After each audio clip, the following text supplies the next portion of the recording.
Very warm welcome to all of you to the International Symposium on Methodological Issues in Multi-Dimensional Poverty, being jointly organized by the Department of Economics, Jamia Millia Islamia, a central university, New Delhi, and Gulati Institute of Finance and Taxation, Trivandrum, Kerala. As compared to conventional consumption-based methodology measures of poverty, multi-dimensional poverty are widely used nowadays for measurement of poverty. However, there are some methodological issues in its measurement. Recently, Professor Nana Kakwani, an authority on poverty and inequality studies, published a working paper raising some of the methodological issues in measurement of multi-dimensional poverty. And the very basic purpose of this symposium is to discuss and elaborate and further discuss and deliberate on these important issues raised by Professor Nana Kakwani. And we need further debate and discussion on important issues raised by them.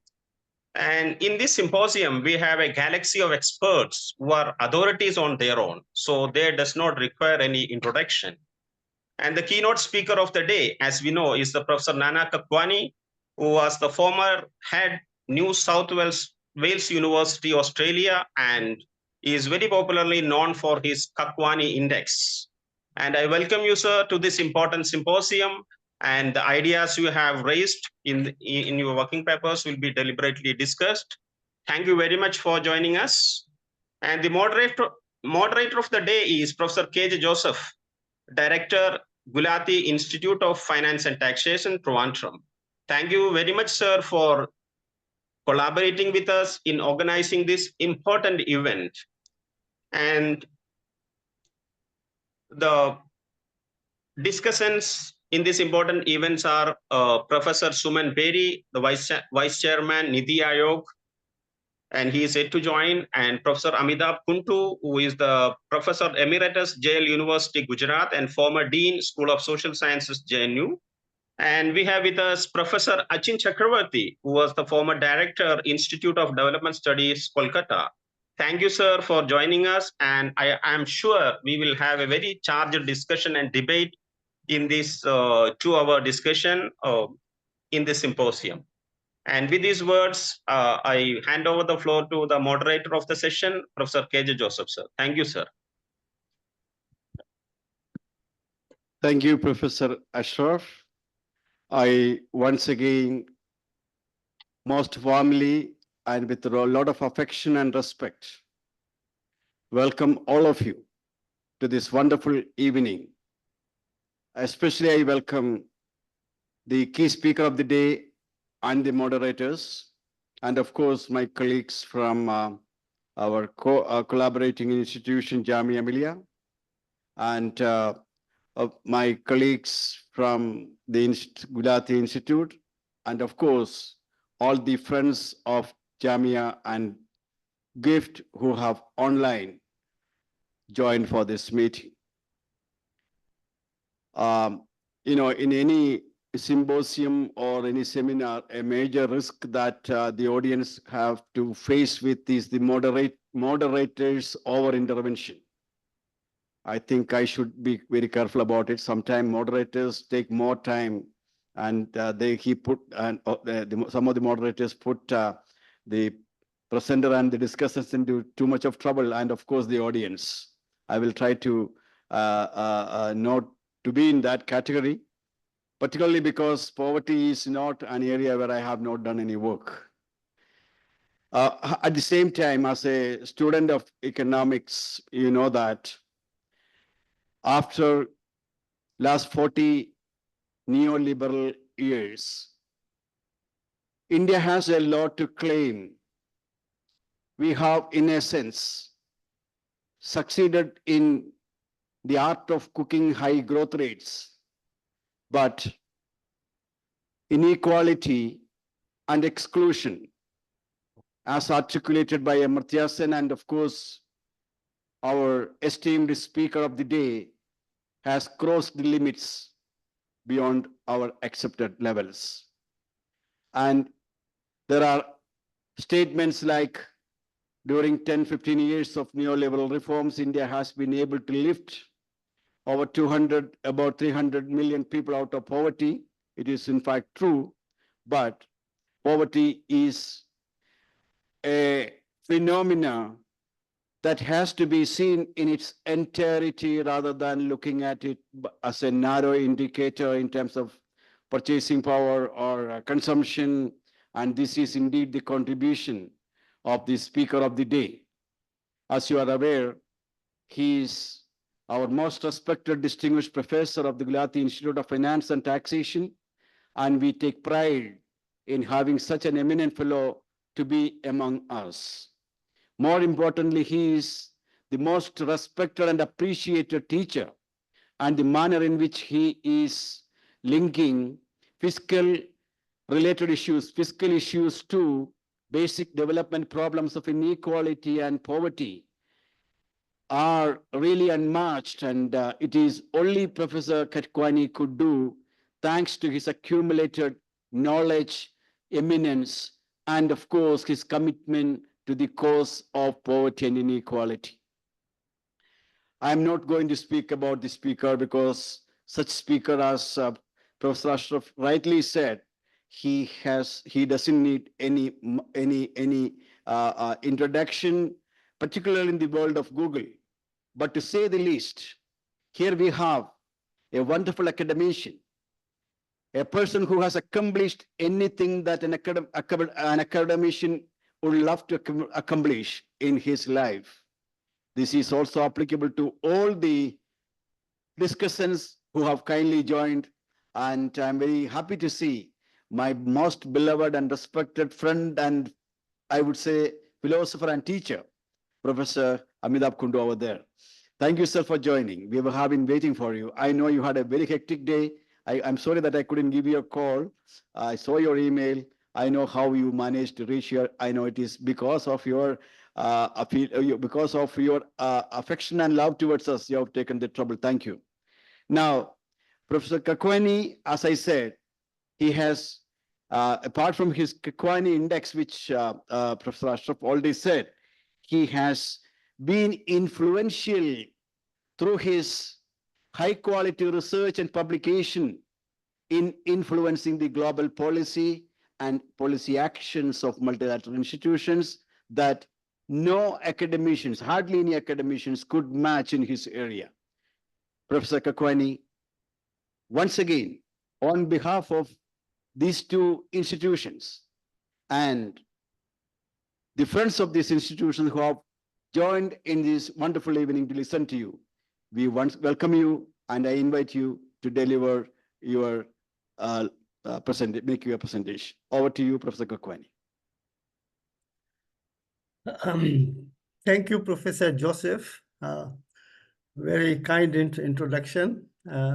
And I'm grateful to you, Professor Joseph, for organizing this event jointly with Jama Millia University. So I'm looking forward to the debate on multidimensional poverty because it has spread all over the globe. Everybody is now using multidimensional poverty. So I thought I provide some new thinking on this. So I'll be flowing against the literature. So there will be a lot of resistance to my ideas, but let us have an open debate. And do tell me that if you have any disagreements with the arguments I'll be giving, I'll be grateful that we don't have to agree with everything with me and don't have to disagree with everything with me. Okay, so let me say that multidimensional poverty is relatively a new area. I think it started or it became, it got more prominence in the new millennium.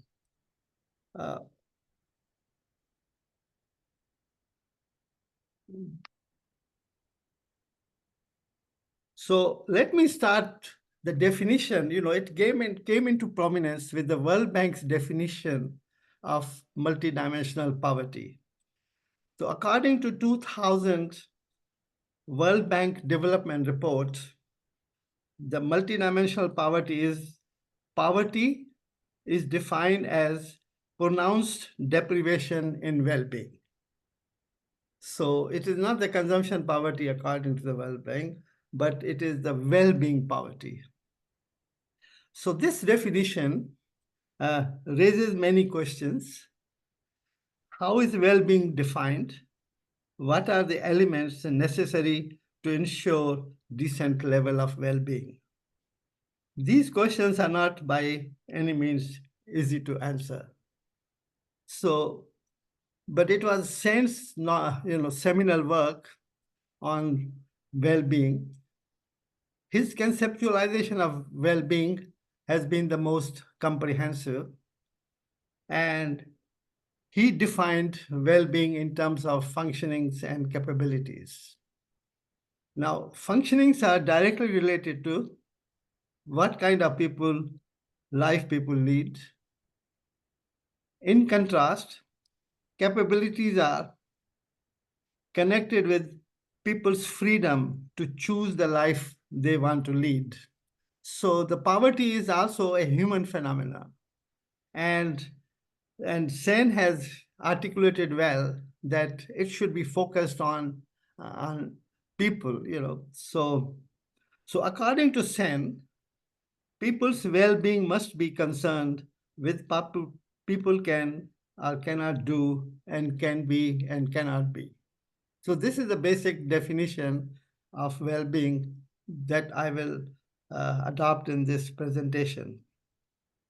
So as you can see, that is a very vast area. The well-being is a multidimensional concept defined in terms of capabilities people enjoy in many facets of life.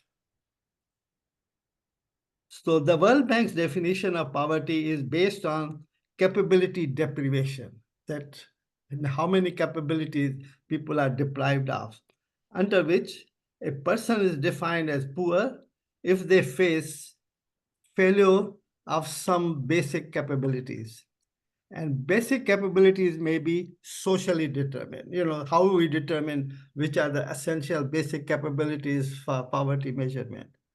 So he hasn't given the clear answer, but he says that it should be determined democratically, the socially determined capabilities which everyone must enjoy.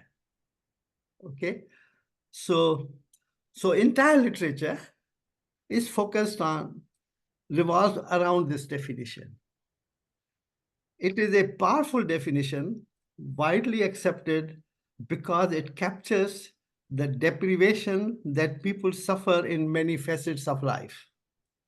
And that is the reason why an increasing number of countries have adopted multidimensional poverty, because it's a multidimensional, it captures the sufferings people have in many facets of life.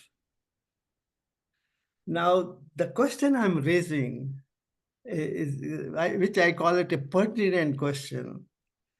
It is that, can we describe poverty purely in terms of capability deprivation? I'm raising that issue, but literature hasn't considered this issue, that is it sufficient to capture or measure poverty using purely in terms of capability deprivation or capability failure? So in this lecture, in this paper also, I make a distinction between poverty and capability deprivation. I'm saying that poverty is different from capability deprivation. Poverty must arise when the essential capability failure is caused by inadequate entitlement or command over resources people have. So resources, I'm bringing resources into the story where the literature has ignored the idea of, resources are means people have. So we argue in this paper that actually literature is not measuring poverty. I mean, that's a very, radical idea, that entire literature on multidimensional poverty, I'm questioning that it's not measuring poverty. So the literature is focuses only on capturing capability deprivation suffered by people. They assume that all people who suffer deprivation are poor. That is the assumption behind the literature, that people suffer. So my view, that is not enough. Everybody suffers in life. Our life journey begins at birth and ends at death. And during this journey, we suffer. Everybody suffers in some way or the other. I mean, it is, in our religion also, these sufferings have got very prominent place. So everybody is suffering, but we cannot say everybody is poor. And the literature assumes that everybody who suffers is poor. I don't buy that idea. So my idea is that poverty should be concerned with the deprivation that are caused by insufficiency of resources people have. Thus, we emphasize the cause of deprivation, that we have to go into cause of deprivation, which literature has ignored it. So this is a fundamental idea of my presentation, that we have to go into why we are people suffering, what are the causes of suffering. Thus, there are two issues now. Let me clarify. One is that we measure overall deprivation, society is suffering, overall deprivation. Society is always suffering some deprivation. There is some crisis in the world. There are wars, there are famines, and so on. So their overall deprivation is one issue, and another is multidimensional poverty, which is the overall definition suffered by because people do not possess the means or resources to enjoy some socially determined capabilities. Okay, so I'm going into causes of that, and the literature has ignored these causes. So I'm providing a very radically different methodology to measure multidimensional poverty. So which takes into account insufficiency of means people have to achieve essential capabilities. So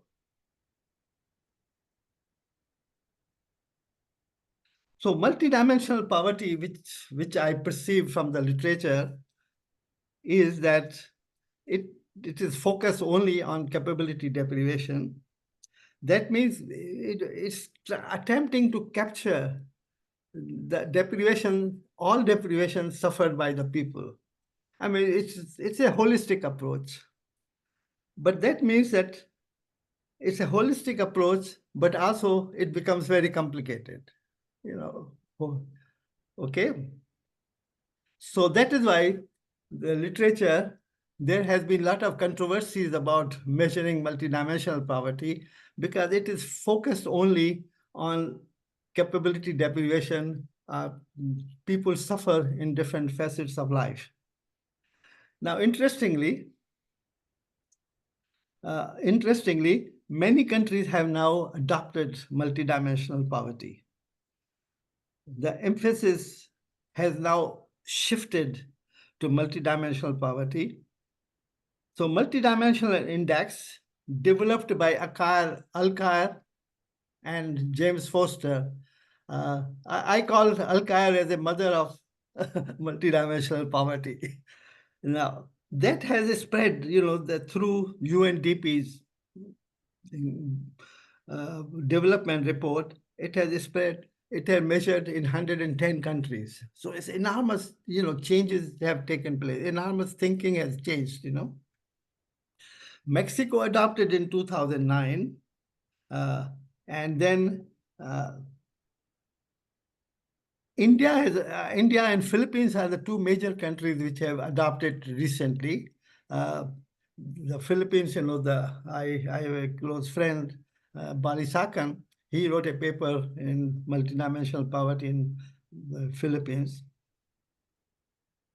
So we measure the multidimensional poverty index is measured in the well-being space, which has led to many complex measurement issues. And that is why I'm saying in this paper that because of this definition, which literature has adopted, it is causing a lot of measurement problems. So in this, first we review what are the issues, what are the difficulties we are facing in measuring multidimensional poverty. So first is the basic definition that first step in measuring multidimensional poverty is to specify a set of essential capabilities which everybody must enjoy, right? So, but in the seminal work of Alkire and Foster, they do not follow this definition, in my view. According to them, a person is multidimensional poor if they suffer capability failure in at least K capabilities. So K is arbitrarily determined, that if people are suffering, minimum of K, deprivations, then they are poor. That is their definition. But my definition, I view it differently. I say that capabilities, we should first specify what are the essential or important capabilities, which everybody should should enjoy.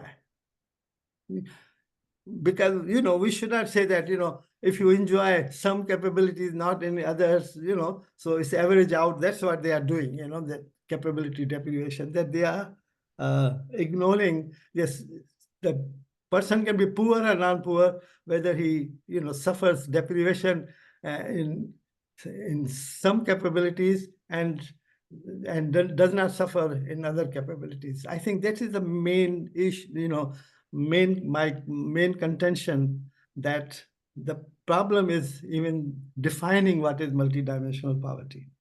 So essential capabilities. So then this raises the question, how many dimensions are sufficient to capture multidimensional aspects of poverty? Should we have a universal list of capabilities? Or should we have different capabilities for developing countries and developed countries? These are important issues which literature, there is some discussion on this issue in the literature. There was a debate between Sen and Nussbaum in 2003.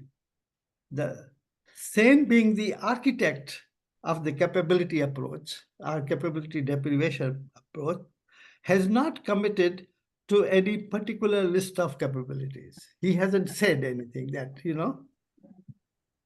but Nussbaum has, being a critic of this idea, he's arguing that the relevance of capability approach must require Sen to endorse one specific and well-defined capabilities, and Sen is not giving that list of the capabilities, and Nussbaum is critical. So this debate between Sen and Nussbaum hasn't achieved anything. It hasn't come out with any consensus. What are the essential capabilities? And then there's the issue of, supposing we have solved this problem. We have found out some M essential capabilities everybody must enjoy.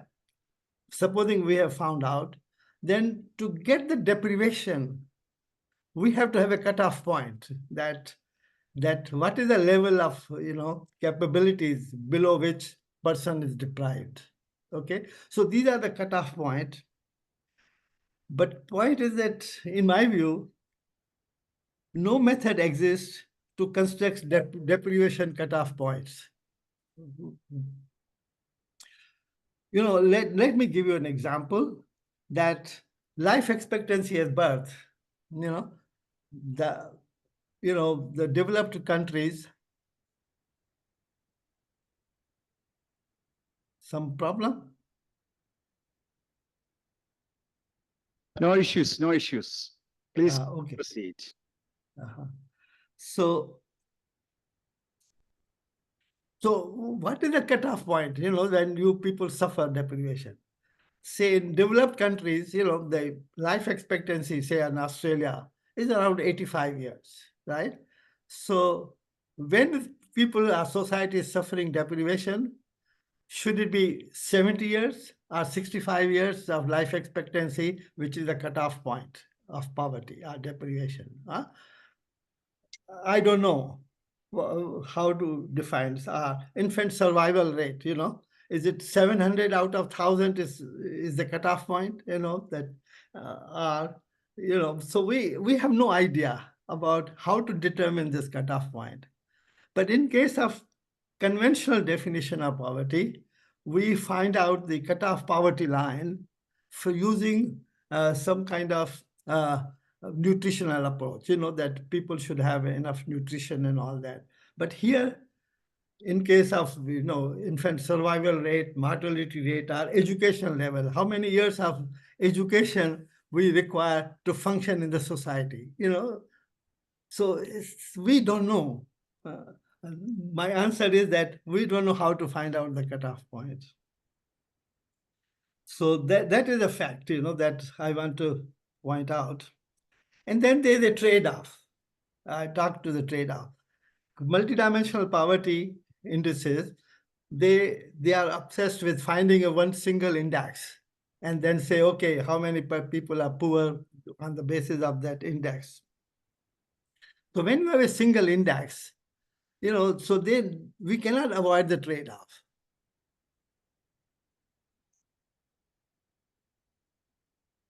So we cannot avoid, because if you fix, that suppose a single index, there are many dimensions and you are having a single index. So we cannot really avoid the trade-offs between difference. Say, let me explain. Trade-off means that can you, because we are measuring in well-being space, can we say that if one person gets extra 1 year of education, then can there be a trade-off that his life expectancy is reduced by, say, 2 months, right? So he's gaining, in having a well-being in education, gaining in education, but losing life expectancy or reverse. I mean, these trade-offs, nobody will accept, in the ordinary people, we don't accept. Once I was, in my house, I was going up the steps and I was struggling to go because of my mobility problem. And then there was a lady who was running on the steps. So I told her, complimented her that your legs are very, very good. Huh? So if I give you $1 million, can you exchange my legs? You give me your legs and I give you mine. She said, no, no way, 1 million or even 10 million. I won't accept. So these trade-offs people don't accept in well-being. But literature assumes that, that there are trade-offs. In literature, sometimes, some people have, pointed out that these trade-offs, they have assumed the trade-off, that this is much the trade-off assumption, and then they calculate the multidimensional poverty index. So these are the many, problems in measurement of trade-off. And then there are deprivation rates. That is even more dramatic, that what we do is that, supposing there are two persons, A and B. A is illiterate, supposing, society, A is illiterate and unable to function in society, whereas B is diagnosed with cancer. So there are two people, one is suffering, he's illiterate, cannot function in the society, and another is, suffering from cancer. So whose suffering is more important? Can we say that A is suffering more than B or B is suffering more than A? So how to solve this problem? So what economists, multidimensional economists have said that we give importance, we have weights, give weights to each suffering, right? And then weights are very ad hoc, so that's a problem, that how to find out these weights, how can you do interpersonal comparison of sufferings, people suffering, I mean, there's a lot of literature in social welfare functions, that interpersonal comparisons, the economists have tried to avoid. But here, interpersonal comparisons of sufferings plays a critical role. So this is another problem. Literature hasn't resolved that. So these weights are in, multidimensional poverty indices. These weights play a very important role. So what researchers, what they have done is determine these weights on ad hoc basis. Now, Alcar and Foster argue that these weights are not predetermined. They are flexible and can be altered depending on the purpose. So which means what they are saying is that the ad hocness is a virtue, providing flexibility. They say, when you have ad hocness, it is flexible. I don't buy that argument, that ad hoc weights are ad hoc weights, and poverty measures based on ad hoc weights will be also ad hoc. Policies will be also ad hoc. So these are, and then they have a dual cutoff points, the idea of dual cutoff points. The first cutoff point is that every dimension of poverty, you determine on ad hoc basis a cutoff point, which I said that is not possible. But then another cutoff point is that they find out the sufferings for each individual in the society, and so each individual, you calculate the cutoff point, but then they calculate the, given the weights, they can calculate the sort of a weights for every person. And then if that weight is greater than 1/3, then person is called poor. Now, that is also a problem with me, that cutoff point 1/3 is very, very ad hoc, purely ad hoc, if you increase that, the poverty increases or reduces. So such ad hocness comes into measuring multidimensional poverty. So unfortunately, multidimensional poverty literature has ignored the fundamental issue of ad hoc assumptions that are made. In construction of global MPI, Multidimensional Poverty Index, amazingly, so many countries have ignored these ad hocnesses and then adopted multidimensional poverty. So the message coming out of my analysis is that aggregating different dimensions of deprivation with so many ad hoc assumptions can only result in arbitrary assumption of poverty. And poverty alleviation policies based on such measures will also be arbitrary. Okay, so that is the main message. Then what do we do? Supposing you have found out that society is suffering some, say in health issues and education issues, society is suffering in these different dimensions. Then what do we do? What policies we should have to reduce the sufferings, reduce or alleviating poverty? That's how to deal with that. Now, so one critical question is, can one describe poverty purely as this is coming back to the same question, purely in terms of capability deprivation? Supposing in India, Ambani is the richest man in country, and somehow he can also suffer, say, cancer. Supposing he suffers some chronic disease, and he's suffering. So according to multidimensional poverty, his suffering is there. He's suffering. Therefore, on that basis, he must be poor. But it will be odd to call Ambani as poor. Can you call him poor? I mean, even if he's suffering acutely. King of England, he has been diagnosed cancer, recently, and he's suffering. He's going through very, painful treatment of cancer. But can we call King of England as poor? Of course we cannot, So supposing there are two persons, a person keeps fast because of religious reason. In India, many women keep fast from religious reasons. And supposing they suffer malnutrition. So can we call those persons, those women, as poor? Because they are getting malnutrition because of their religious belief. But if a woman cannot buy the food for the children, that is a poor. So there's a distinction, that malnutrition, two persons are suffering malnutrition.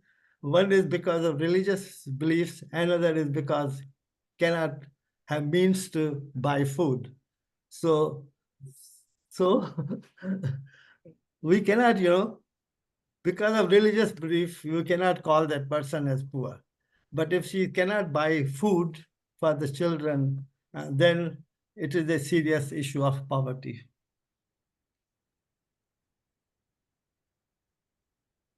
So, I mean, many income-rich people suffer from obesity, diabetes, and all that.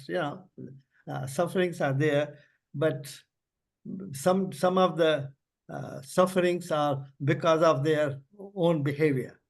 So we cannot call them poor. Supposing, in Delhi is the most polluted city in the world, right? And if everybody is suffering, because of the pollution, so there are some, serious health issues. If they are suffering, so what's the difference? Can we call all those poor people in Delhi are poor? But difference is that suffering is caused by the rich people. The rich people have too many cars on the roads because they can afford it, and everybody is suffering. But there is one distinction, that poor, when they suffer, say, asthma or because of the pollution, they have no means to get help from the medical. They don't have access to medical services, so they are poor. But the rich, who are causing the pollution, they can access the medical services, and and they are not poor. So this is an issue, policy issues. We should look at it. So that's why it is important for me to make the distinction between capability deprivation and the causes of capability deprivation.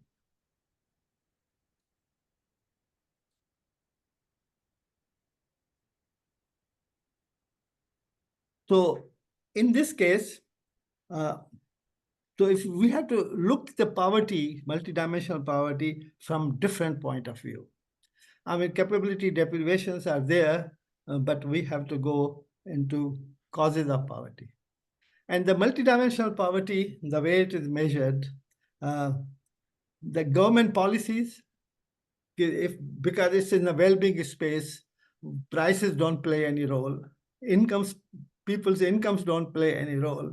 So that is a big problem, because if there is inflation, supposing food prices go up, and poverty measure is very insensitive to food prices, can we, how can we adopt such a measure of, poverty.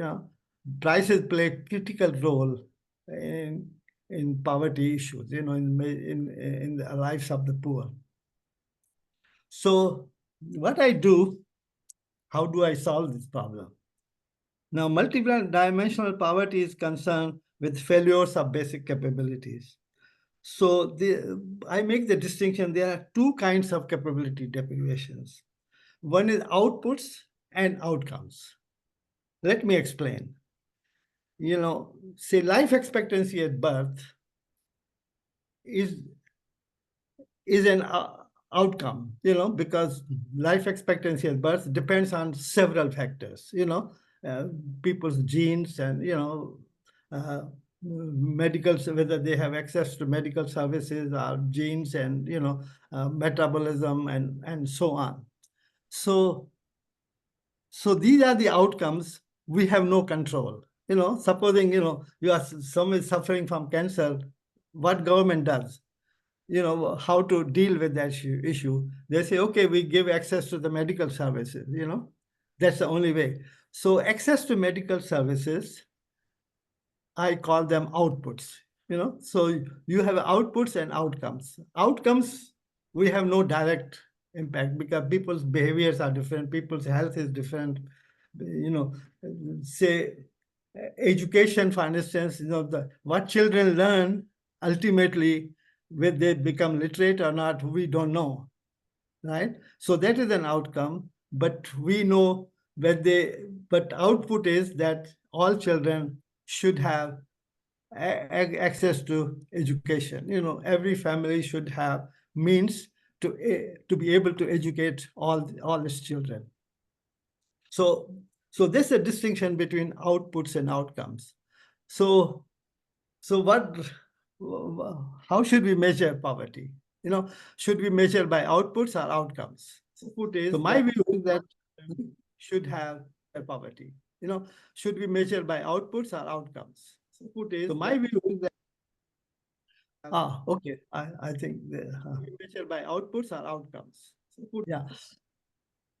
So intuitively, we can say that outcomes are the ultimate achievements, that well-being, that's the ultimate achievements, So we might say, oh, we should measure by ultimate achievements, poverty. But no, because we don't have any control over ultimate achievements, what people will achieve, right? But we have a control over outputs, that outputs we generate, out means the policies, resources government uses, individual uses to access various government services, right? So poverty should be concerned with outputs because that's where, we are measuring poverty to have some policies to reduce it or alleviate it, okay? So my conclusion is that we should focus on measuring poverty based on outputs, right? And not outcomes, because outcomes we have no control. And outputs are directly impacted by people's economic circumstances. People means they have means provided by the government, because government also provides through social programs means to the people to get access to medical services, education services, and so on.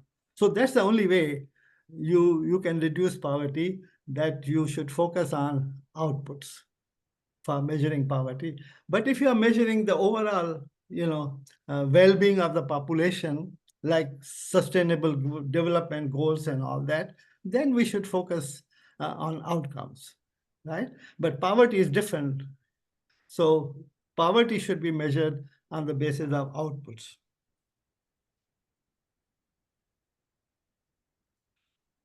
So the UNDP's, the Global Poverty Index, if you have outputs and outcomes, these are the cause and effect, right? So if you are measuring index of poverty based on, either there should be outcomes or outputs, but if you have a mixture of indicators like UNDP's or Niti Aayog's, poverty measurement, then you have a cause and effect and you are trying to get a one index of poverty. So you will get odd results. The cause and effect, we have to make distinction between cause and effect.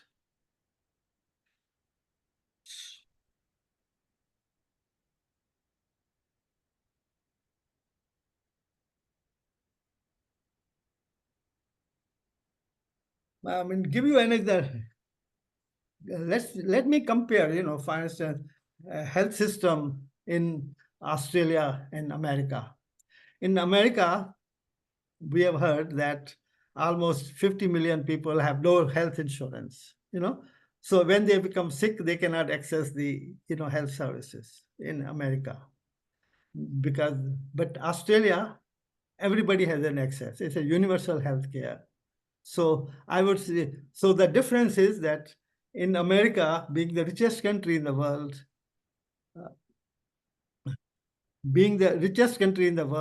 but their life expectancy, they spend about twice as much per capita on health than Australians spend.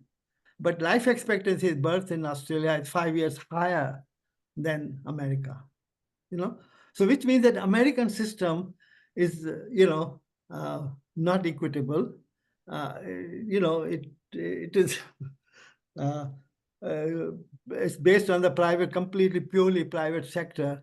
So that's the issue, that's why the difference is coming, between America and Australia. So that is revealing that we should have a efficient and equitable system to reduce multidimensional poverty. So what should we do now about it? The first step is measuring multidimensional poverty is to specify some of the basic capabilities, as I pointed out. So we define a person as poor if they are unable to enjoy the following 4 capabilities I have identified, to measuring multidimensional poverty. Food security, right? Then health security, education security, and security of basic livings. These are the output indicators. They are determined by the prices, by the resources, and so on. So if persons have adequate means, they will not suffer these insecurities. Okay. So these are the broad categories of basic capabilities. I hope you will be taking another 5 more minutes. Yeah. 5 minutes, and I will wrap it up. So anyway, these 4 basic capabilities, I'm saying that food security, let me focus on the food security.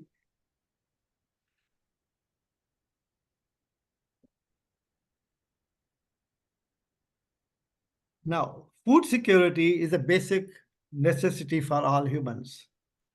So an extreme form of food insecurity occurs when people are not sure if and when they will get their meals on the table.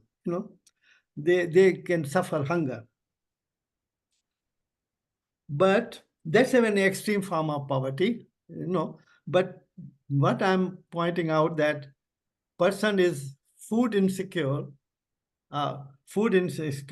if they cannot afford to buy a balanced diet. That when you have a balanced diet is essential because you need calories, proteins, protein, fat, and so on. So if they cannot afford a balanced diet all the time, it's all the time is very important. It's not just sometimes they have a food security, other times they don't have, then there will be hunger in the society.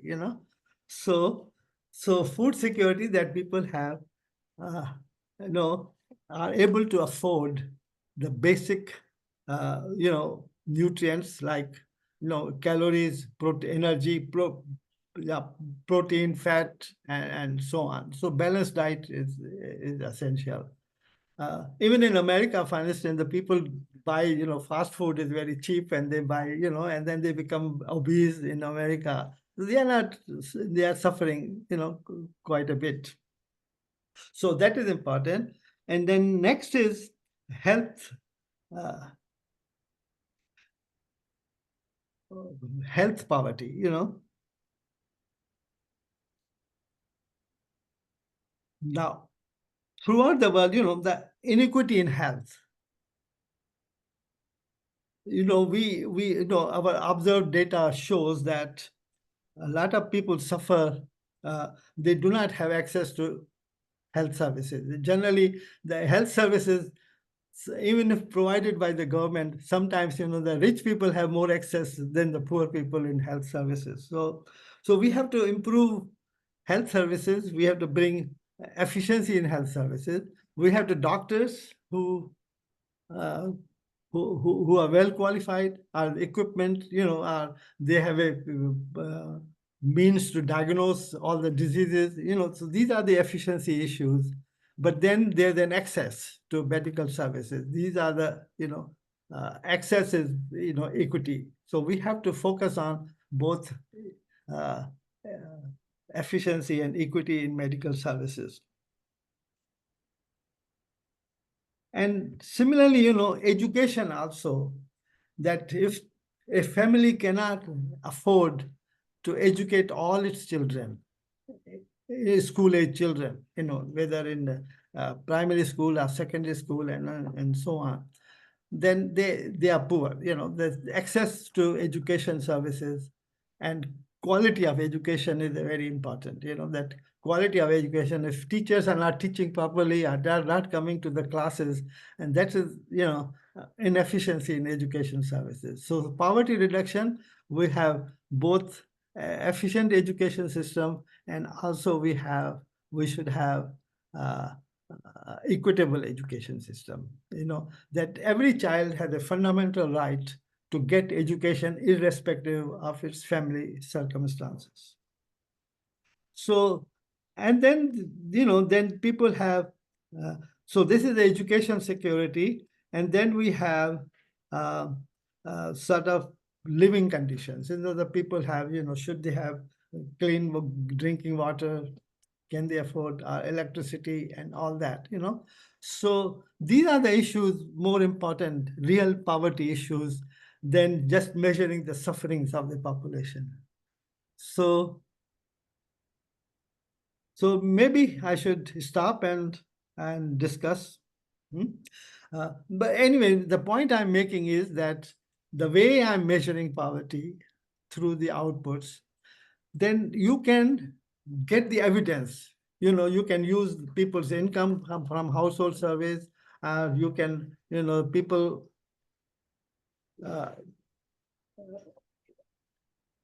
people's income from the household prices are available, the market prices. When prices go up, whether people can afford the food, people can afford the healthcare.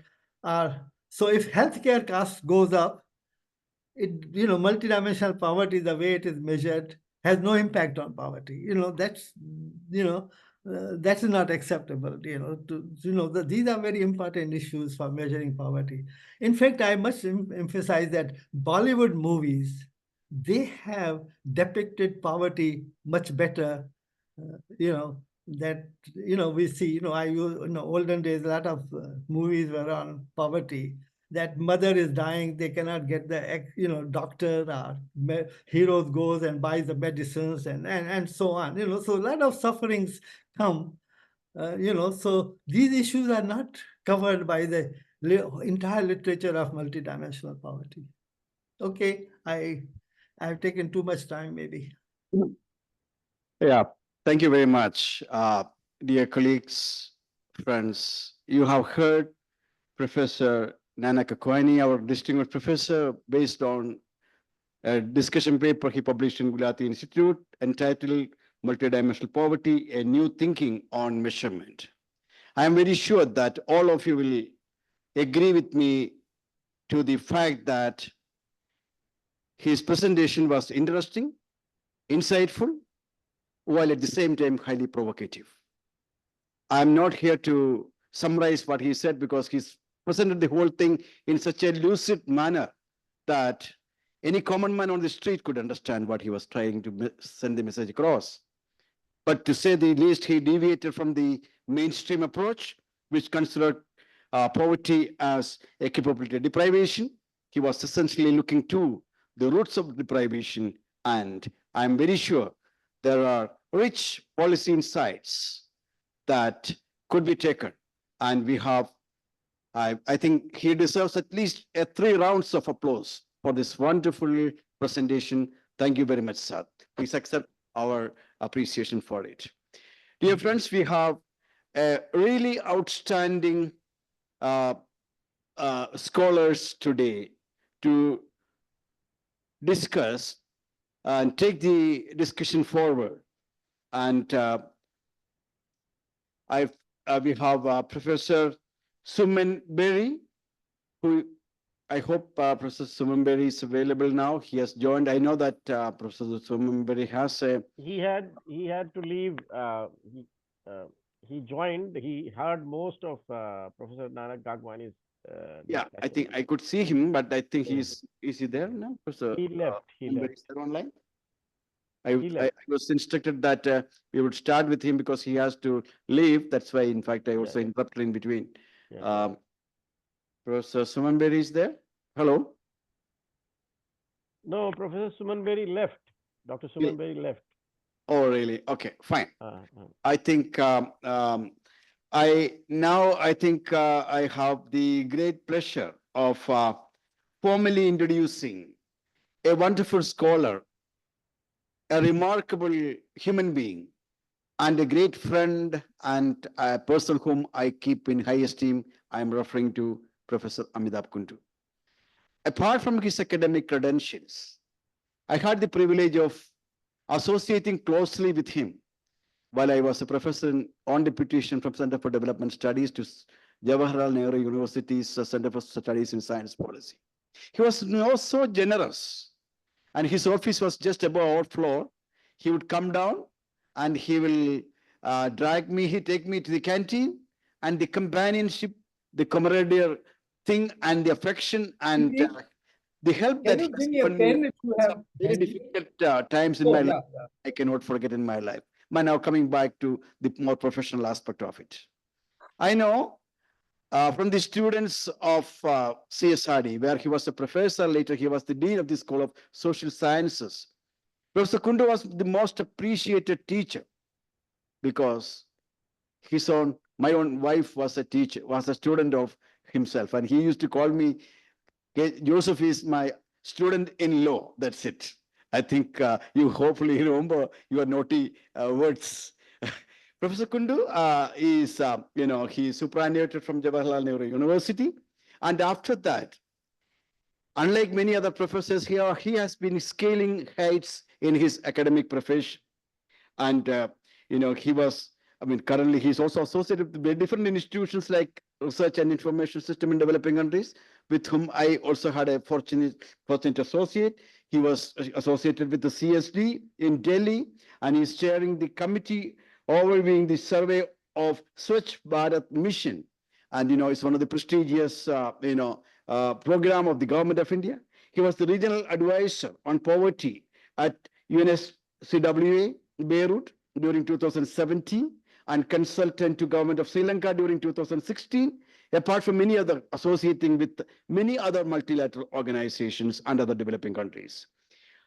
In terms of, in some of his influential positions that he held in with government of Kerala, I would come to my mind, the chairperson of Post-Sachar Evaluation Committee set up by the Ministry of Minority Affairs, and he was also associated with the India Statistical Commission and many other departments, including Department of, Committee on Cost and Prices.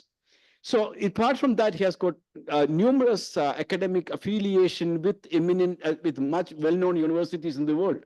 To say the least, as I will rightly say that, here is a professor.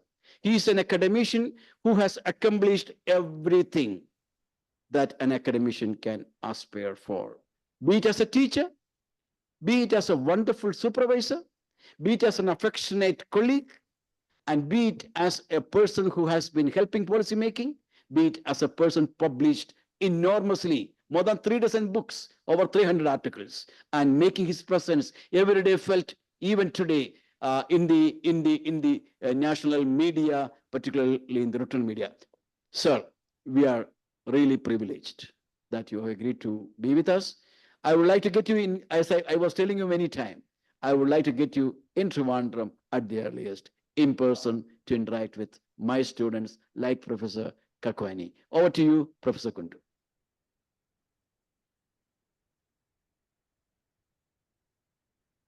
Sir, your mic is mute. Could you please unmute your mic? Yeah. Kundu sir, आपका mic, please. Yeah, now it is all done. right? Yeah, it is right. I Right. must begin by thanking Dr. Zakaria Siddiqui for giving me this opportunity of listening to the wonderful and, as Professor Joseph mentioned, very lucid presentation by Professor Nanak Kakwani. He has put very complex conceptual issues in a very, very simple language.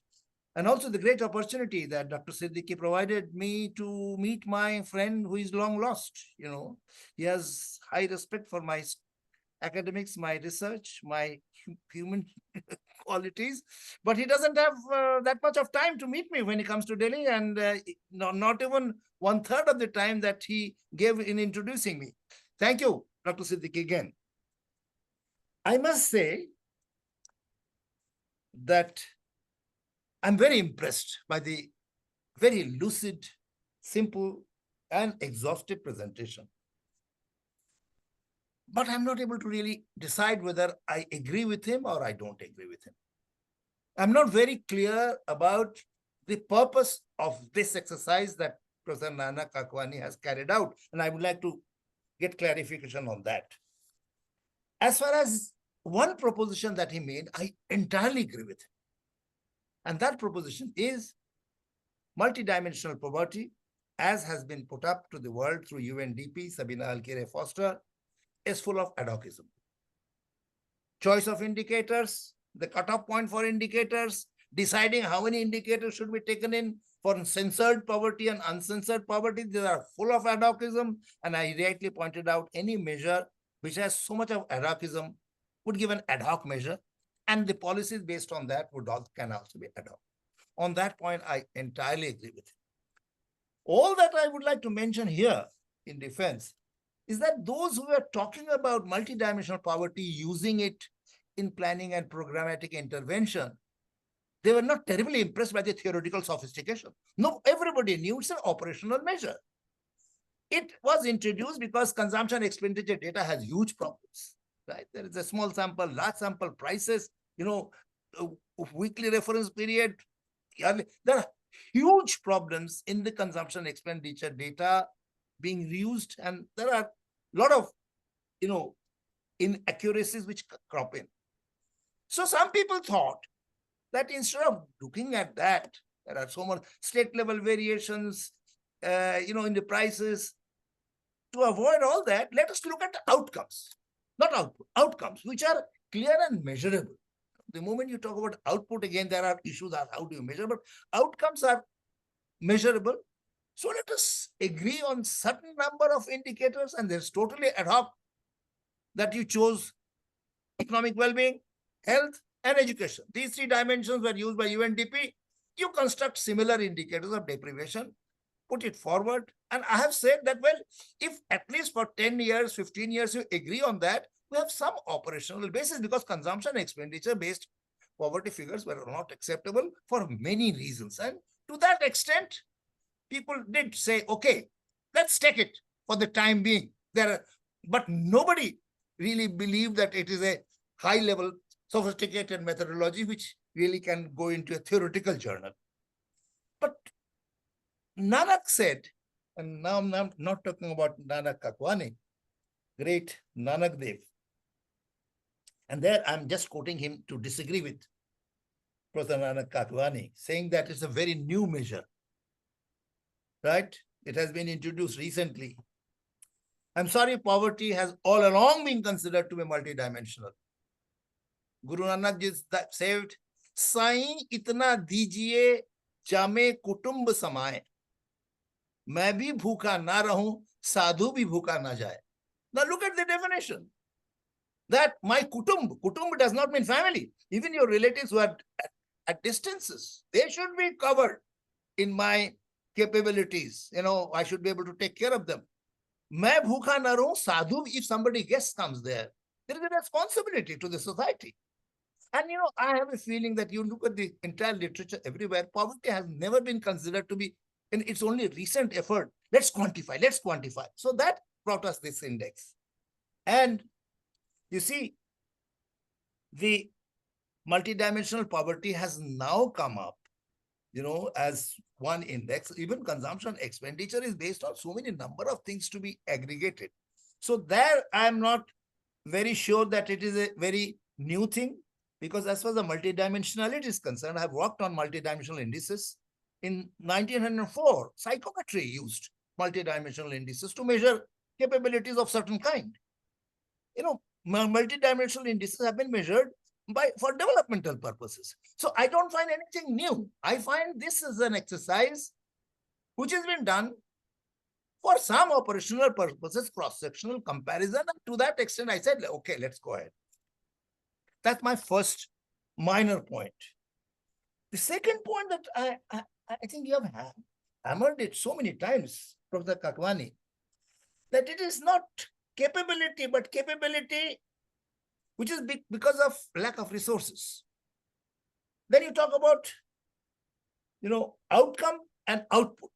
Output is that what you give, whether you can send your child to the school, whether the child learns anything or not, is not poverty. Now, I understand your motivation. What could be the reason that there is a difference between output and outcome?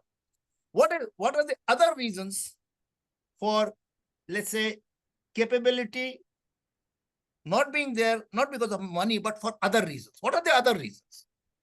One other reason could be, as you said, genetic factors. But I didn't understand why you're talking about suffering, cancer.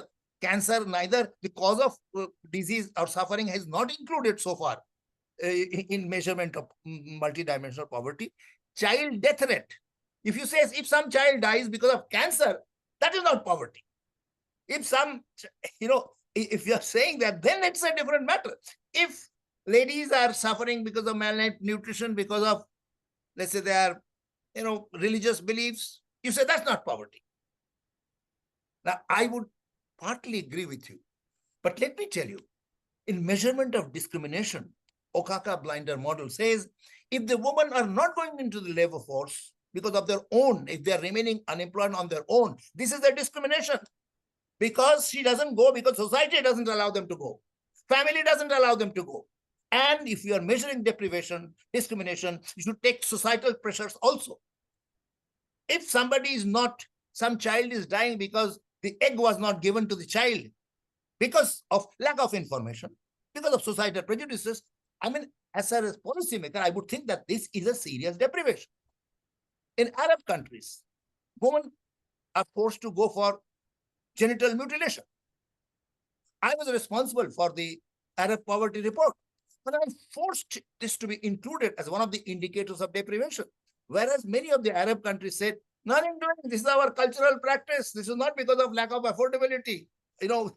I said, no, there are certain reasons for the capability, lack of capability, which is not financial, but that is because of societal pressures.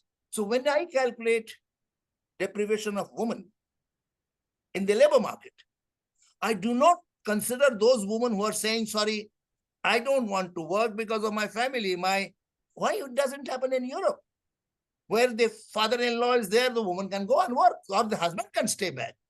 So I have a feeling you have to take a decision. I'm not saying this is wrong, but you have to decide whether you want to bring in the other factors which compel people, not the financial part, but the other social factors, many other factors which compel people not to really get the outcome.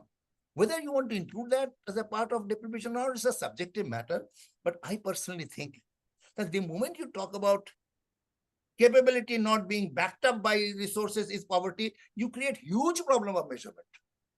People preferred to multidimensional poverty because it was easy to measure the overall deprivation, whether the child died or not, whether child died because of cancer. And then I say, oh, then it's not a deprivation. Child death is, of course, is an indicator. Malnourishment is an indicator. Malnourishment is because of, if you say, is because of the societal cultural practices, and that is not deprivation. I wouldn't think so. I think the societal pressures. In fact, in UNESCO, when I was working, they said, if there is a cultural practice, you should not intervene. I said, what about sati in India?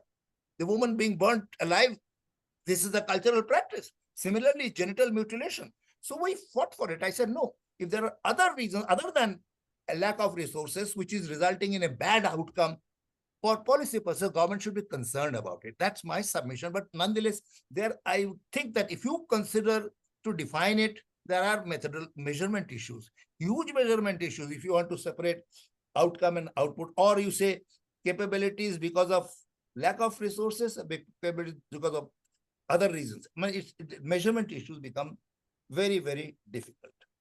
Now, I take the other argument that you gave and your proposed framework. I haven't understood how that really improves, because you have again the problems in defining what is food security, what indicators you take, health security. I mean, I don't mind this. Frankly, Dr. Kakwani, if this was being generally acceptable, I say, okay, from tomorrow onwards, we stick to Kakwani model.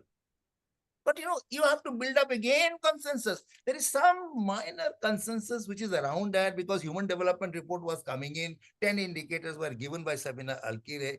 And I said, okay, many indicators in India were modified, couple of indices. I did that I didn't do it. I was economic advisor for Arab countries. We included 2 new indicators, and that kind of a flexibility has been built in. But your argument that, there are so much of ad hocism, I entirely agree that you take 33% of the deprivation to be the cutoff point. For each indicator, there is a cutoff point. These are all bringing in subjectivities, and I have absolutely no disagreement with you on that. But finally, Dr. Joseph, I'll just take 2 more minutes. Huh? You see, the basic problem in operationalization of the index is also very serious. I'm not getting into this issue, which indicator, why this indicator, why not other set of indicators. That debate is going on, and there are at least 150 people who, exactly like you, Professor Kakwani, has contested these indicators, their weightages. Why should they get equal weightages? How do you get the weightages, consensus on that? These issues are there in the literature. So I simply said, for the time being, for perhaps there is some general agreement around these indicators, let us continue. That has been my defense of this, not because of its theoretical sophistication, but there are serious issues which I think you are present when I raised it. One is that, you see, think about it.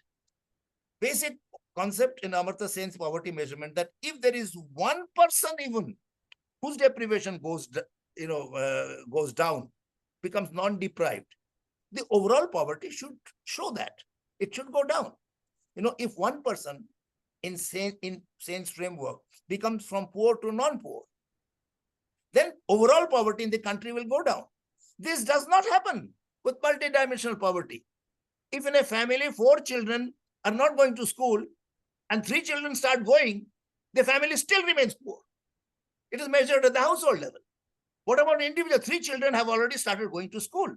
So that is one problem I have not been able to understand. Why with, basic first axiom of Sen is that if one single person who is deprived gets better off, then it should be reflected. It doesn't get reflected. Second problem with this is that it doesn't allow you to make choices. Suppose there are 2 districts which are equally, one district is very, very backward, other is somewhat less back, but both of them are deprived district, for suppose. You want to start a school or a health center. Where do you open up? By any axiomatic framework will say a more deprived person or a more deprived district should get that benefit, not the less one. But here, if you start in a school in Kalahandi, which is the most backward, but belongs to the 4th category, and you start in Haridwar, which also belongs to the, which is also deprived, you have no difference. Whereas if you are helping by the poverty measurement framework, if you deprive a more deprived person, the poverty should go down much more. But it doesn't make, this poverty index doesn't make any difference between two persons who are unequally deprived, and it doesn't show a preference for helping the person who is more deprived. And third point, I think that you have somehow suggested. You see, suppose child mortality rate goes up. Suppose the children not attending school goes up in a country, but poverty, multidimensional poverty, can still show a decrease. Let me repeat. If in a country, child mortality rate or infant mortality rate increases and educational deprivation increases because number of children going to school has, increased. Despite the increase in health and educational deprivation by the conventional statistics, poverty can still go down because number of children has gone down. If number of children goes down, if there is a family where there is no child, what is the child deprivation? No child deprivation, because there is no child. So what happens? Different countries at different stages of demographic transition.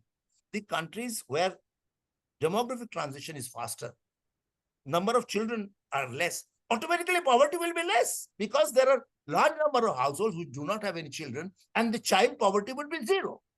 Any indicator on which information is not available or information is not possible, you consider this multidimensional poverty, considers that household to be non-poor because information is not available or possible to get. For example, if a couple,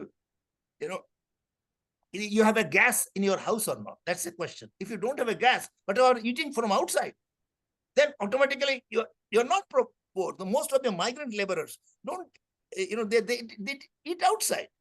So I'm saying that this is another serious problem, that in cases where information is not available or information is not possible, you consider that household to be non-poor. So my final submission to Professor Kakwane is that your expectations with Sabina Alkere Foster model was very high. You are putting very stringent conditions to examine it. People like me who have accepted it as an operational measure and say, okay, let us improve this operational aspect, as I mentioned, and this can be improved. I talked to Sabina and she said, yes, this perhaps could be somehow brought in. That is the limited expectation with which let us look at the multidimensional poverty, not in terms of very high expectations in terms of these, structures that you have talked about. Well, I would compliment you because you have put these critical concerns in a very, very simple, lucid manner. But let's rethink whether this paper is going to improve our measurement of deprivation at the global or country level. India, for example, has now talked in Niti Aayog. If someone was here, he would have mentioned that they are quoting multidimensional poverty because consumption poverty has also huge problems. Surjit Balla says it is 0%. There are people who are saying 40%, even consumption poverty. So don't think there is no ad hocism there.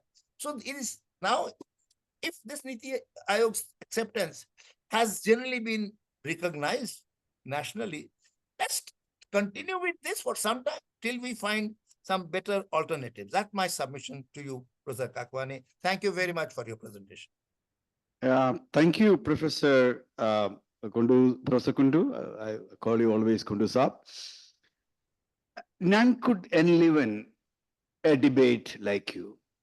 I am very sure you haven't heard what Professor Kakwane started with. I have certain new thoughts. I would like you to criticize me. In a place which we call it learning, a seminar in our institute seminar, there's an underline. If you elaborate it, you will see what is written there. Deliberate to learn, therefore with respect. I think the ambience today was indeed wonderful. You made it really remarkable. I'm sure my seminar coordinators and Professor Kakwane would have found it really rewarding. Now, coming to Professor Achin Chakravarti, the next discussant. A PhD from University of California, a person who has built up IDSK Kolkata, former faculty in Center for Development Studies, and only disqualification from he is we were colleagues and in the nearby rooms. I never had such a friendly, and he was the coordinator of the MPhil program when I was teaching there. And I could have never got such a person with always a pleasant face. You know, Sachin was always the hero of CDS students for his approach, the way in which approach that he has taken, in way in which teaching and research in the institute was done. Now coming to his research interest, that is the reason why he is here, not because of our friendship. And I'm sure Professor Chakravarti has an extensive research interest, including welfare economics, development economics, human development, health economics, and environmental economics. His work delves in a unique manner into the methodology of economics and various microeconomic issues, making significant contributions in the academic understanding of human development and inequality. He has authored and edited numerous articles, and it is really indeed, he was our envy at that time, including his latest book is a co-edited book. This is titled The Land Question in India, State Disposition and Capital Transition, published recently by Oxford University Press. Professor Achin Chakravarti's career spans decades of teaching and research. Since 2004, he has, as I said, he joined as the director of IDSK and took the role of director in 2013. His earlier he associated with the Center for Development Studies, and he has also been a visiting professor in various research institutions across the world, including Paris. He is a respected voice in academic conferences, and he has presented keynote addresses at various international conferences and contributed discussions on inequality, human development, and resource allocation. And his expertise continues to shape very much the policy-making discourse, not only at the subnational level in Kolkata, but at the national level. I'm indeed so happy and privileged to have my esteemed former colleague and respected Professor Achin Chakravarti. Over to you. Thank you, Joseph. And it's kind of embarrassing that your long, very kind introduction, and I must thank I must thank Zakaria and Ashraf for inviting me to participate in this very important discussion. Professor Kakuani, you have given us this wonderful opportunity to interact on multidimensional poverty index. And I heard you, I heard Professor Kundu, and Professor Kundu, as always, is so insightful, and the points that he has made in 15 minutes time, I think that that would really take me to sort of think through. And I think he has already said all almost. So I will try to sort of make sense of what I have understood from your presentation, as well as Professor Kundu's observations and discussion. First, if I have understood correctly, your basic point is that the basis of multidimensional poverty, as followed by UNDP and as designed by OFI, particularly Sabina Alkhair and her team, this is basically based on the capability approach, and where Amartya Sen defines poverty as capability deprivation.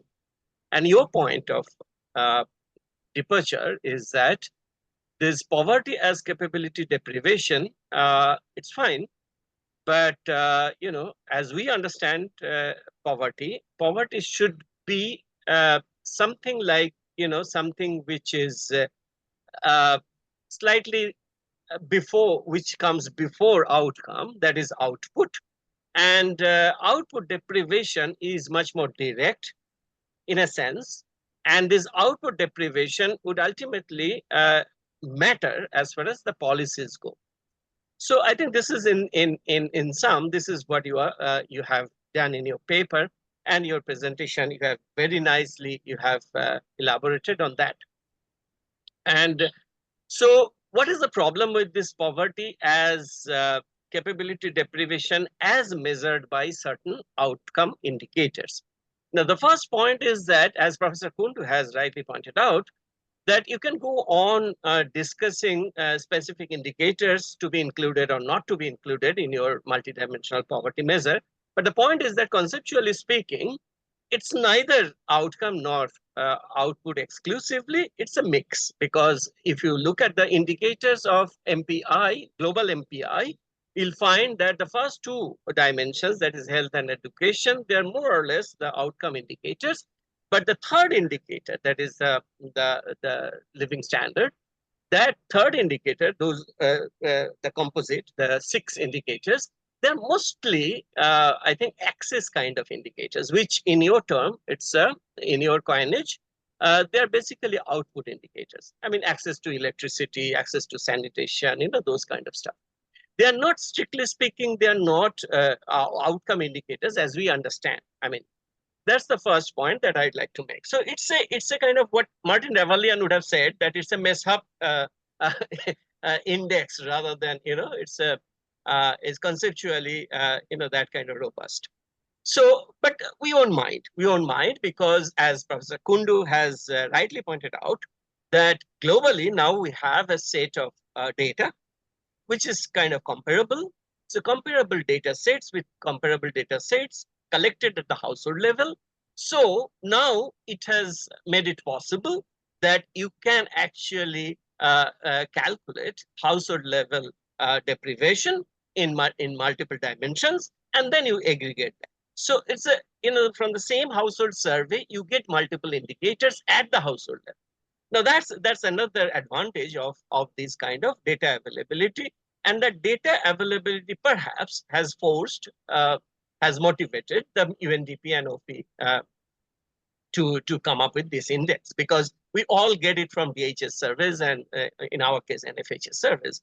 Now, why is it important? Because the alternative that you are suggesting, that's again, it's a single dimensions. There are 3 or 4 broad dimensions that you have discussed, that food security and health security and so on. Now, multidimensional poverty, the one good property of that is that they can actually capture the joint distribution of dimensions, right? So that joint distribution of the dimensions at the household level, that is something which is important, and they have exploited that particular property, the joint distribution at the household level, and they have exploited that property. So that's a good thing. But the other things which I think that Professor Kundu has also alluded to, that there are several problems. I mean, cutoffs are arbitrary. They have to. I mean, cutoffs are always arbitrary. I mean, in any poverty measure, cutoffs are always arbitrary. Even in your case, Professor Kakwani, if you think about this education security, now think about that. What would be the minimum level of education? Would it be 10 years of education or 12 years of education? So the cutoff has to be arbitrary, no matter what indicator that you take. So that arbitrariness will always be there in any poverty measure. But additionally, in your suggestion, what you are suggesting, take, for instance, I mean, I can go by your indicator by indicator, like for instance, food security. Now, food security, of course, food security, we do use food security indicators separately, not as a part of multidimensional poverty index as such, but in our analysis of, all kinds of, food security analysis, we do use some kind of food insecurity indicators. In your case, now, you have suggested that, this 2100 kcal, take this as your cutoff benchmark, and then correspondingly, what proportion of your food budget should go to this calorie and protein, etc., right? So 70% to calorie and things like that. Now, with that, you have defined a balanced diet. Now, these kind of exercise very early on in our earlier poverty debate at the beginning, people did that. I mean, all these Gopalan and Minhas and, they did that. So this balanced diet and what would be the cost of this balanced diet and whether a household is capable of having that balanced diet or not. Now, the problem with this is that this 2,100 itself is actually shifting over time. Because if you look at the, these successive national sample surveys, we'll find that, even the 2011, even that NSS actually gives 77% actually are consuming below that. I mean, below that 2,100 or 2,400 in rural. So in other words, this calorie norm itself has been changing because of nature of work and whatever, the way that we consume our energy and et cetera, et cetera. So, most of us probably we consume 1,600 or 1,700 kind of, thing. So are we deprived? Are we poor? Are we food insecure? Now, that's a major debate where many actually participated. And earlier you must have, I mean, of course, you have seen that debate going on, that whether this calorie deprivation, it should be called poverty or not, because even the otherwise better off households, they are consuming only 800, 1,800 or 1,600. So you see, this calorie norm itself has a problem in this case. So food insecurity, if you start from calorie norm, then there is a problem. I'm not saying that the alternatives are not possible, but the alternatives could be possible. But I think it's a good idea that to look at food security separately, to look at health security separately, it's a good idea, no doubt about it. But if you start combining them, then you have a problem. And in fact, I am against any kind of composite index, including MPI. I'm against that composite index, including MPI, for the very reason that you have started with, Professor Kakwani. That is, that it doesn't give you any clue about what should be your strategy to alleviate poverty. It doesn't give any clue because it's a composite. It's a composite, and it gives you certain PO number. And on the basis of PO number, you can compare entities like, states in a country or, the different countries of the world. But for ranking purpose, it's fine.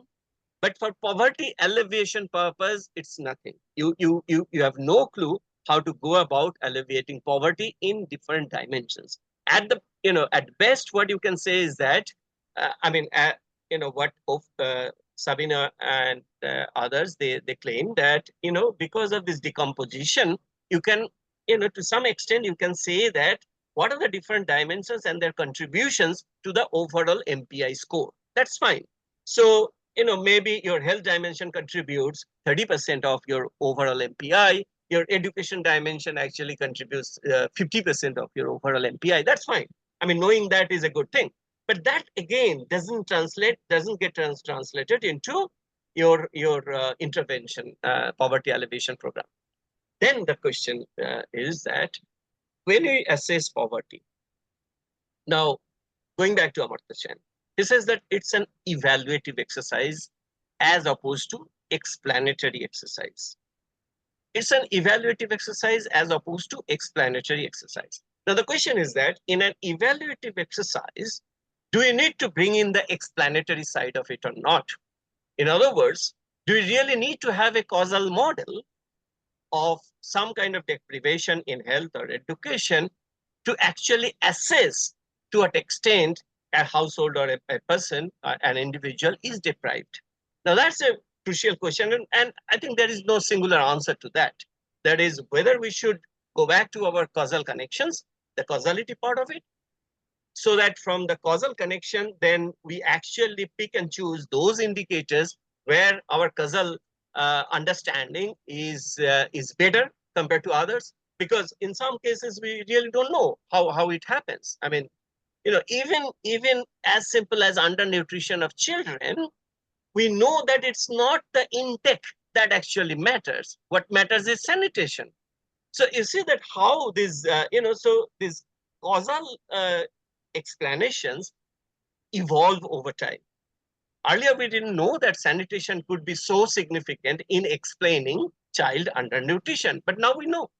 So in other words, you see that when it comes to, so the point, then the next point would be, following your suggestion, that, so do we need to have very, clear and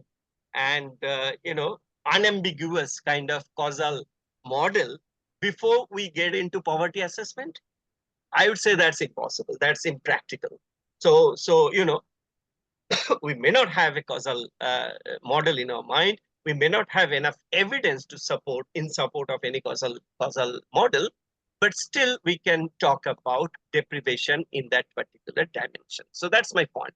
I mean, it looks a kind of thin point, but it looks a kind of thinner point than what you have made.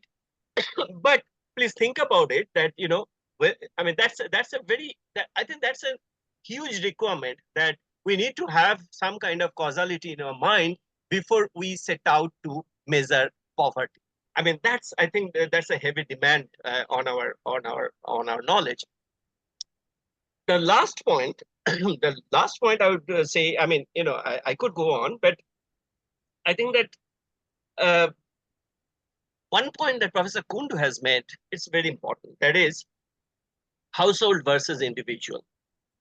Now, MPI, I have seen that, the way that MPI has been calculated by Niti Aayog, it's very good for some kind of intergroup inequality, to capture intergroup inequality. That means MPI for different groups you can compare, and that makes very good sense. But when it comes to gender inequality, MPI is not a good measure. Why? Because the data is coming from the household. So household level data actually doesn't allow you to make any comment, any observation on gender inequality. But on the other hand, intergroup inequality, different disadvantaged groups, how they are doing in terms of MPI, you can say something on that. Even the sub-region level MPI can tell you something about that.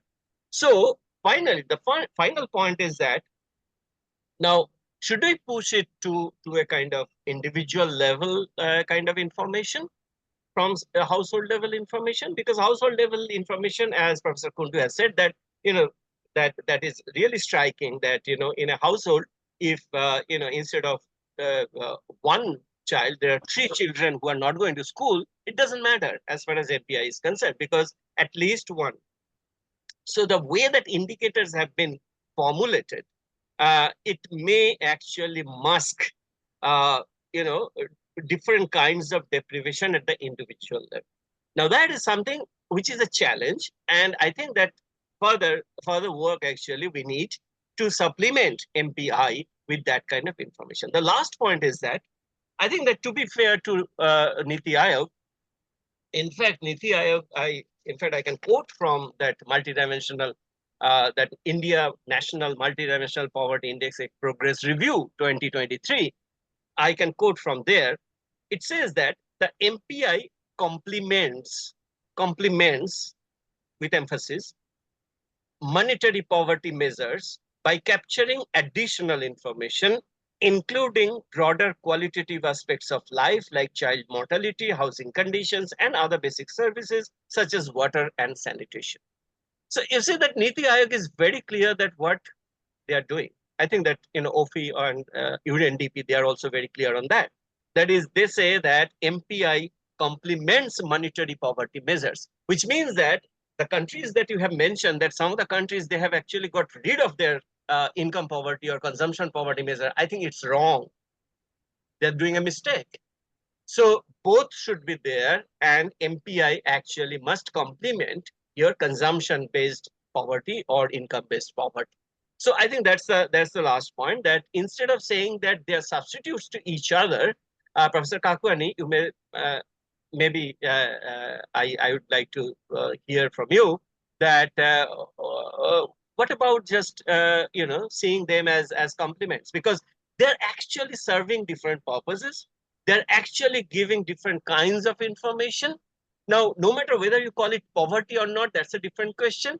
But in your interpretation, poverty means you are deprived of something concrete that that either government or the market can actually give you access to.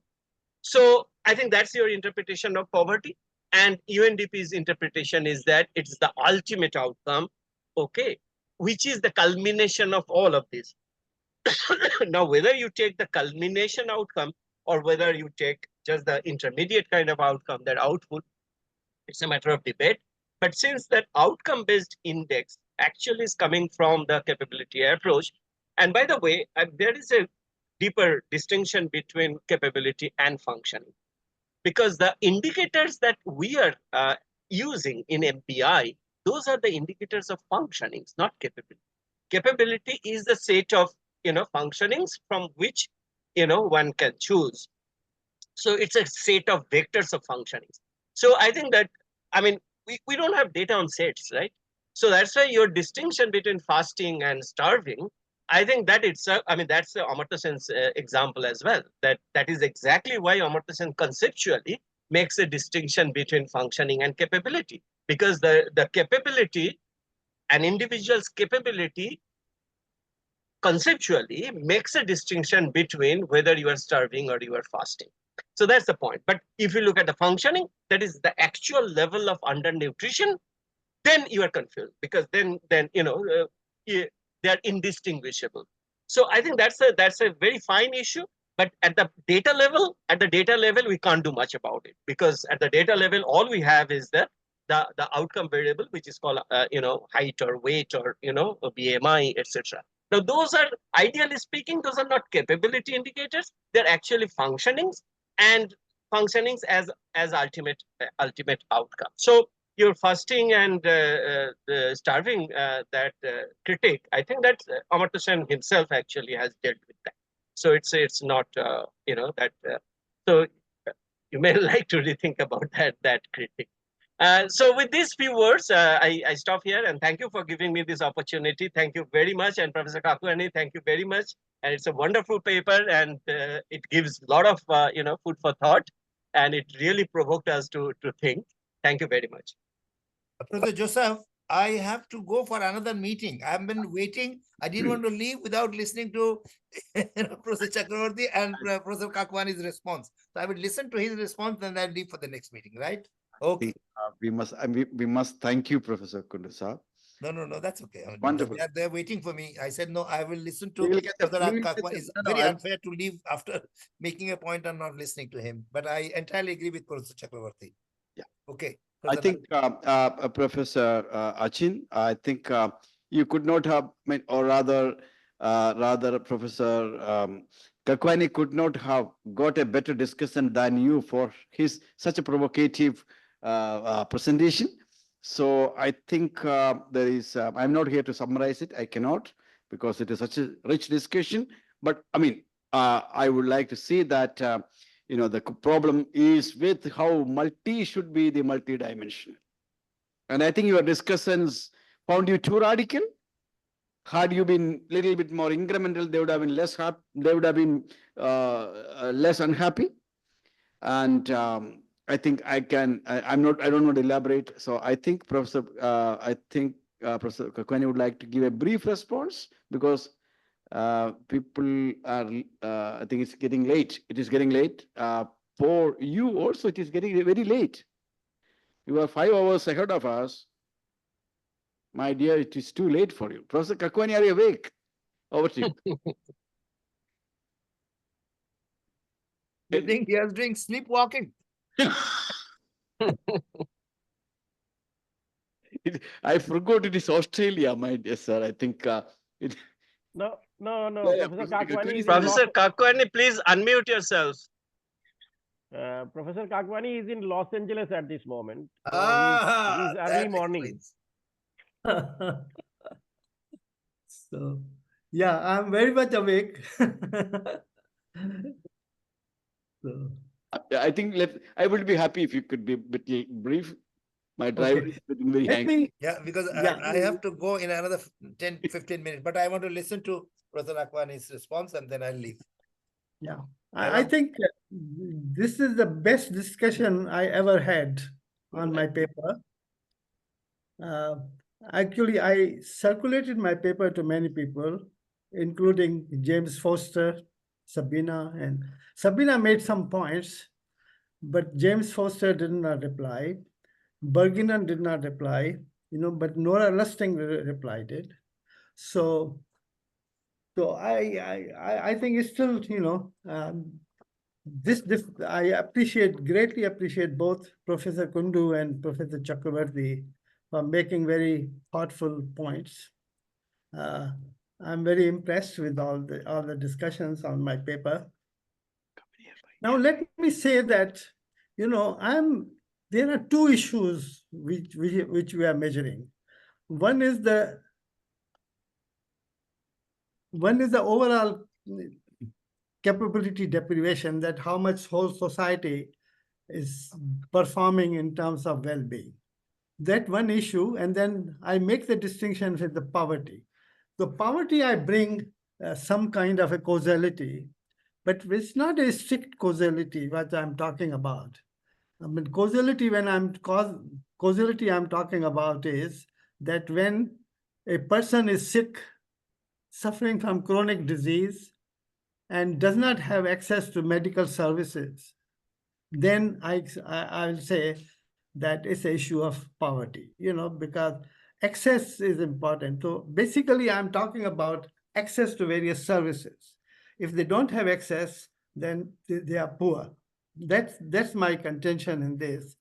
But measuring only the deprivation or capability deprivation, that everybody suffers, that, the assumption is made that, anybody who suffers is poor. That I don't accept that argument, So that is why I'm saying, making distinction between outputs and outcomes, that we are more concerned with outputs because they are the policy variables which impact, the access to various government services or access to nutrition, education, health, and all that. Now, coming back to MPI, the global MPI, now they are not capturing even the total deprivation, because if you take a health sector, now health sector has thousands of deprivations, there are diseases, people die from various causes, and so on. So there are many, many deprivations in health services. But UNDP's measure only the infant mortality rate is one deprivation, and captures the entire health deprivation. I mean, that is difficult to accept that, So in my presentation, I'm not talking about, find out every capability deprivation. We cannot, because health has, say, hundreds of deprivations people are suffering. But I'm saying that in the entire health sector, if people don't have access to medical, it's ultimately medical services, access to medical services, which improves our life, improves our, reduces our deprivation. So that is the important point I'm trying to make, is that health, that whether people have access or not. And similarly, education. I mean, whether children, a family is able to educate all its children in school going age, children, whether they are able to do that. Similarly, and another thing UNDP has, the global index, there are both outputs and outcomes. So there's a mixture of that, and they are combining into one index. I mean, I object to that, you cannot combine, that causes and effect. Some are causes and some are effects. Some are outcomes, some are outputs. So combining them into single index, I don't know what we can achieve out of that. So these are some brief, responses.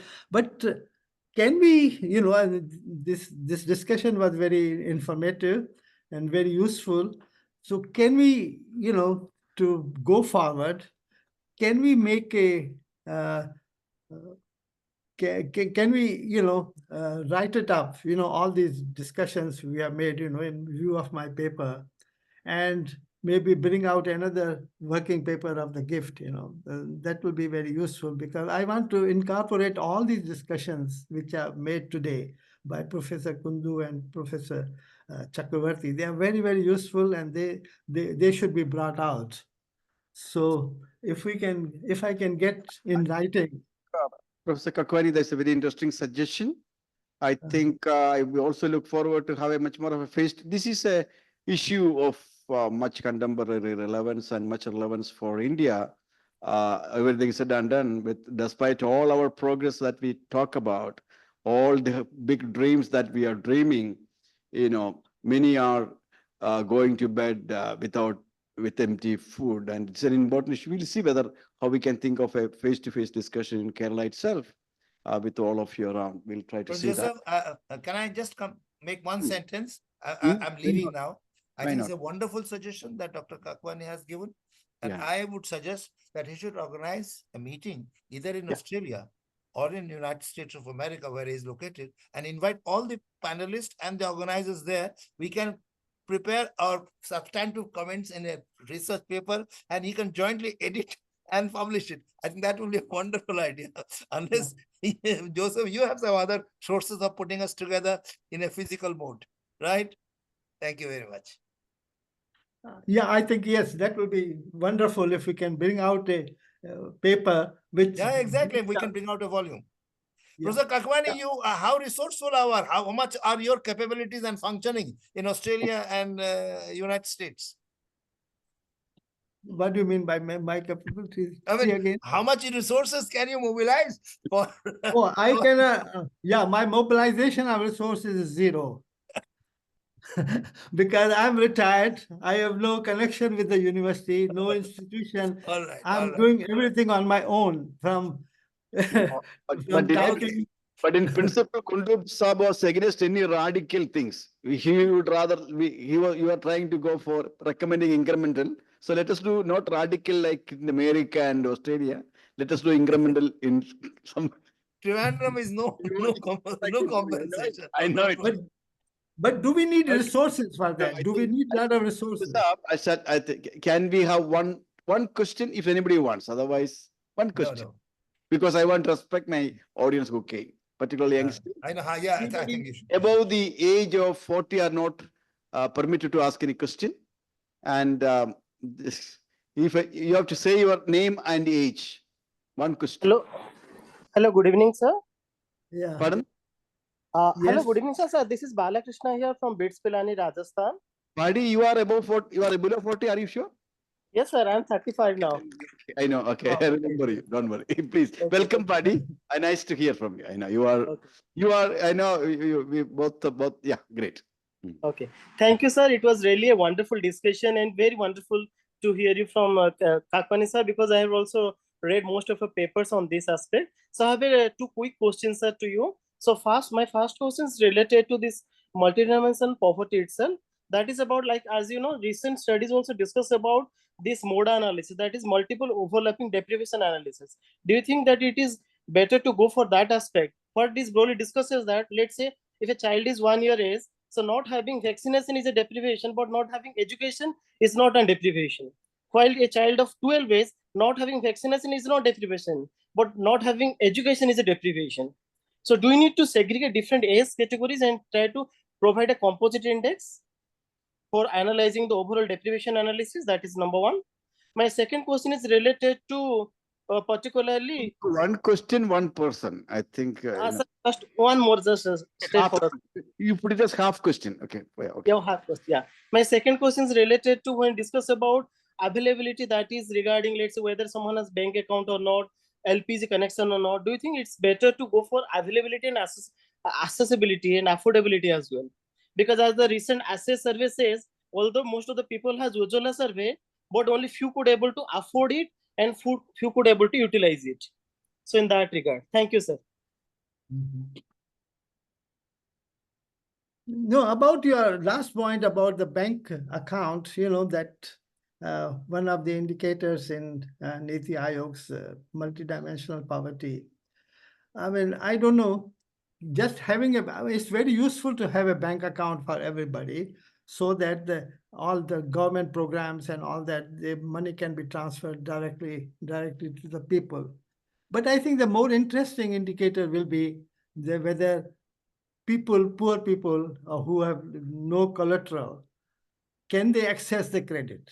You know, that has impact on poverty reduction, that having a credit, but not just having an account, and when most other people are not able to utilize that account, then then it has not much impact on poverty. That's why, maybe that you are giving 1/6 of the weight given to the bank account is about 1/6. This is very high weight to the bank account, and then government of India has expanded, the bank accounts, so many people, so there will be huge impact on poverty reduction, and but in actual practice, people may not be benefiting from it. So that's one point I want to make about the bank account. Secondly, what I am saying is that, that health issue, for instance, say infant mortality rate, for instance, they have captured all the deprivations in infant mortality rate in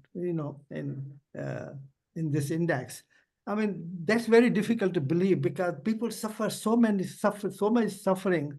So I'm saying that we don't have to classify every suffering and then tell, how much is the suffering in the society. We don't have to do it. What we have to do is that when people have access to medical service when they become sick, do they have a health insurance? Are government providing health insurance to people?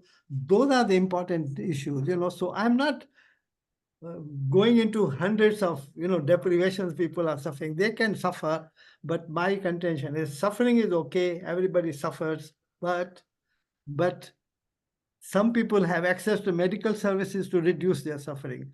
For instance, I have arthritis. I unable to walk, or I had a knee replacement, but to reduce my pain, I went for knee replacement operation, which I could afford. So I'm not poor in that sense, but many people are unable to afford that, and then they suffer pain and all that. So that is the thing. So that's what I'm saying, that I'm trying to capture the access to nutrition, education, health, and living conditions. So we don't have to specify everything, but whether people have means to access these different services. So that is very important, that we don't have to go into millions of deprivation indicators. I mean, the UNDP's indicators, 10 indicators are very limited, that don't capture anything, in my view, right? So this is a new thinking in the sense that I'm defining poverty in terms of the access, I mean, if you don't, if you fall sick and you can't see a doctor, you have no means to see a doctor. So my contention is that without introducing means into the story, you cannot measure multidimensional poverty or any poverty. Means are the most important, that people have, Suffering, everybody suffers, Okay. So you can, I'm talking about education poverty, nutrition poverty, and all that, but you can combine all that you can calculate how much is the total cost, total means required to address all these capability failures, So that is much simpler. What I'm talking about is much simpler issue than the whole, trying to capture the whole deprivation, in society. Thank you, sir, for clarifying the details. Sir, including this bank account, as you know, like although the Jandhan account. I think Yeah. talks is only 9 o'clock. I'm sorry, because we had a long day. I think we have my staff waiting here. I cannot afford to continue. We have, I'll just take 1 minute to say that we have different stakeholders here on the evening. Professor Kakwani, esteemed discussants, Yami Emilia, gift, and wonderful participants who joined for the meeting. And I must say that today was indeed a remarkable in terms of learning. It was wonderful. And I'm sure people who have invested maximum, Zakaria and my dear coordinator, my wonderful coordinator of the seminar program, for them, they would have had definitely much very high return for their investment. Now over to Zakaria, over you. Zakaria, over to Zakaria for the formal vote of thanks. For a very brief vote of thanks, there will be a prize. I will be very brief. What a wonderful discussion. It is very important for the younger generation to understand the nitty-gritties of this formula that is almost now settled. Looks like a settled formula for everyone, and everybody just goes to the data and executes it without giving much attention to the contentious issues of weights, ad hocism, and other things. But now, and I can see that the amount of interest that this discussion has generated, the number of participants and the quality of participation, that indicates that people are indeed really looking forward to such debates, which is a very encouraging symbol. So first of all, I would like to really thank you, Professor Nanak Kakwani, for writing the discussion paper and revealing the issues that are really underneath. Of course, just give him a big hand. Really great.